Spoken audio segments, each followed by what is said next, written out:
نحمده ونصلي على رسوله الكريم اما بعد فاعوذ بالله من الشیطان الرجیم بسم اللہ الرحمن الرحیم السلام علیکم ورحمۃ اللہ وبرکاتہ۔ آج میری تقریر کا عنوان ہے حجاب عورت کی شرم و حیا کا مظہر ہے۔ جستجو ہے گناہوں کی وہ ثواب سے ڈرتی ہے، جستجو ہے گناہوں کی وہ ثواب سے ڈرتی ہے، افسوس کہ آج بنت حوا حجاب سے ڈرتی ہے۔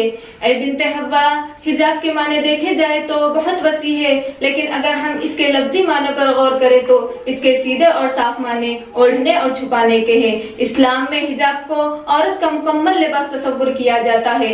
ارشاد باری تعالیٰ ہے، اور ایمان والیوں سے کہہ دو کہ اپنی نگاہیں نیچے رکھے، اپنی عصمت کی حفاظت کرے اور اپنی زینت کو ظاہر نہ کرے۔ اور یاد رکھیے، اللہ تعالیٰ نے عورت خاتون کو عورت کہا ہے، جس کا مطلب ہی چھپی ہوئی چیز کے ہے۔ اگر ہم لفظ حجاب کا تفصیل سے جائزہ لیں تو ہم اس بات سے آشنا ہوں گے کہ عورت کا نامحرموں اور اجنبیوں سے ڈھک کر رہنا دراصل حجاب ہے۔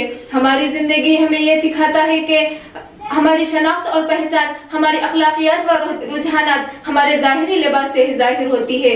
ایک انسان، خاص طور پر ایک مسلمان عورت، اپنے ظاہری حلیے سے ہی اس کی شناخت کی جاتی ہے، اور اس کا حلیہ ہی اس کے ظاہر اور باطن کا آئینہ ہے۔